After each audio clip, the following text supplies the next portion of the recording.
Welcome everyone to Gamer Meld. Today's video is going to be a little bit different. What I'm actually going to be doing is hydro dipping or hydro transferring this shroud. This is the XFX 5600 XT Thick 2 edition. And basically what I'm going to do is I'm going to be taking off the shroud. This is going to be filled with water. And unlike a lot of hydro dipping, what some people have shown where you basically spray paint in it, it's actually going to be transferring this pattern, which is carbon fiber, onto it. What's really cool about this is that you can actually transfer anything. Images, I've seen flaming skulls, pretty much, like I said, pretty much anything. I believe you can actually have some of them custom made, but ultimately it's just a pattern or, you know, like I said, image, anything like that, and it transfers it onto this. So let's get started. First up, I'm going to have to take this apart. So when it came to taking the 5600 XT apart, it was definitely a simple process. Obviously this will depend on your particular model, but it's usually not much different. You have to unscrew everything, peel it open, being careful not to mess up the connector. Then you want to unscrew and take out the heat spreader and then the fans. I had to go in through the fan blades to take those out. Usually that's it, but the Thick 2 is a couple extra pieces which I'll use to kind of practice on before doing the main one. You can see here that I got it open, and before the base coat, I wet sanded it with I believe a 400 grit sandpaper, and this is following that. Here I'm going ahead and adding the base coat, and while I've never done this exact thing before, I've done enough painting to know that you want a good even cover here to make sure everything sticks well, and we don't see any kind of strange colors bleeding through.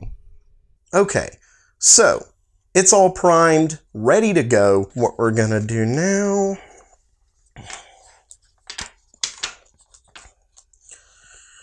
you really don't have to go too much. So I'm just going to cut this.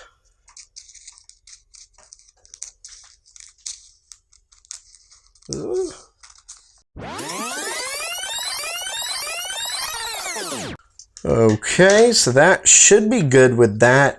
And then what we do, this actually helps it float. Well, hold on, I'm actually going to have to...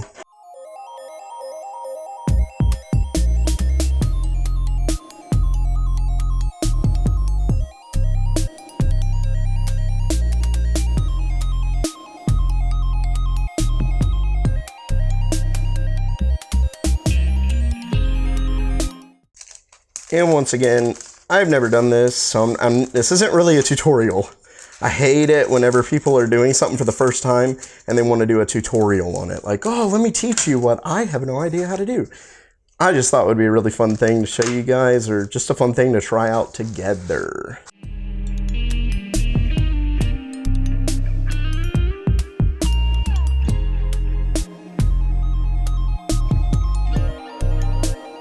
Okay.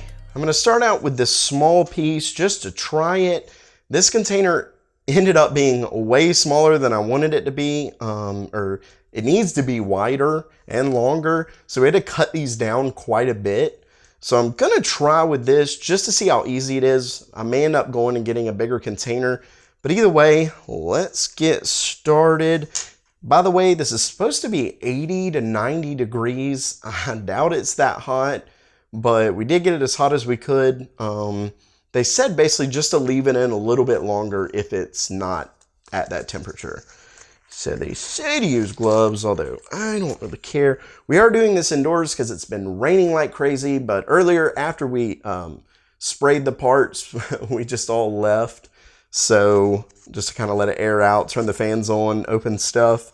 But anyway, so let's do it. It goes this part down, and then just let it get in.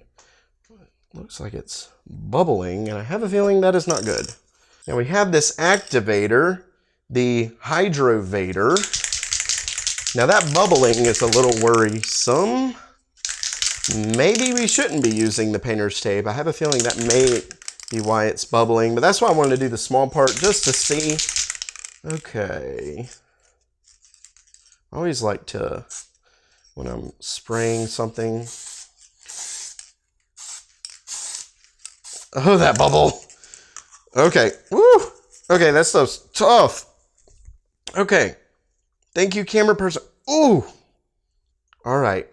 Says to wait about 10 seconds. There's some hair in there. Dang it. All right.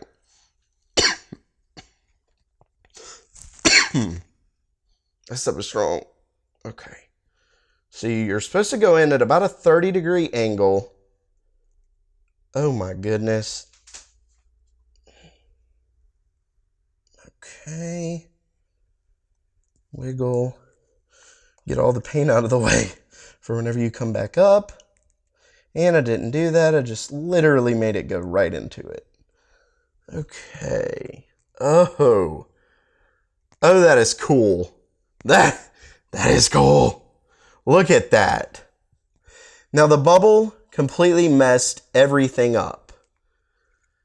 So now we know bubbles are super bad.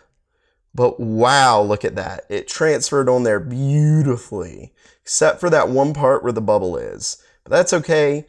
This is how you learn. This is how you do it later. Either way, can we just admit that that looks sweet? I might do this with everything. All right, next up, we're going to do this piece. Moving up a little bit here. As you can see, the bin is much bigger. I went ahead and wanted to upgrade it. Earlier, if you saw it, a little piece didn't get done, a side piece. I was thinking it was because of the bubble, but I more think that that was actually my fault because I slightly pulled out because I was kind of freaked out because of the bubble. So I was going to do it without the tape, but it really did seem like the tape held it up well. So what I did was I actually did another piece, and I tried my best to not get any wrinkles in it. Unfortunately, it does have some wrinkles, so hopefully it'll work well, but let's get to it. Okay, so much better. You can see that it definitely does still have some wrinkling, but that's okay. There's a bubble forming right there, but to be honest, it worked so well last time. This stuff does stink, but it looks like it has an even coat. You wait, they say about 10 seconds. Oh, man. Okay.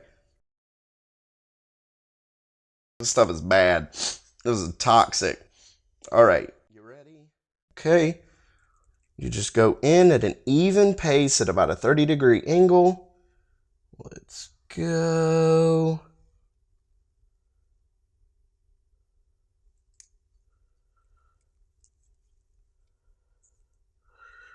Now let's move it.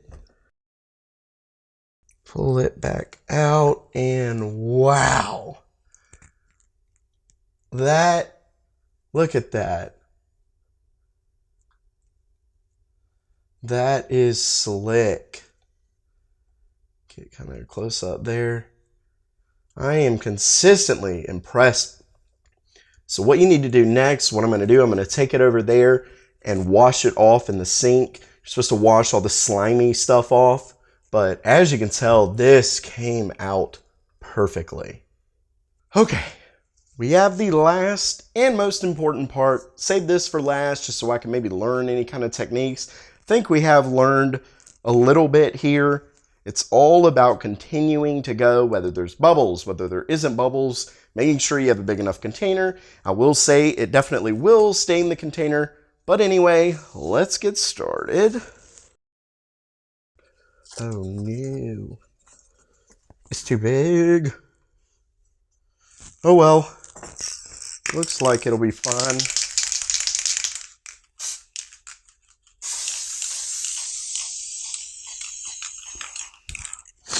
This stuff is potent.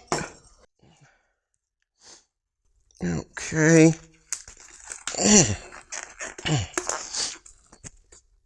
Okay. I'm going to do it face down so both sides are the same, and I'm able to get this part right here. Okay. I don't know, I want to hold it. Okay.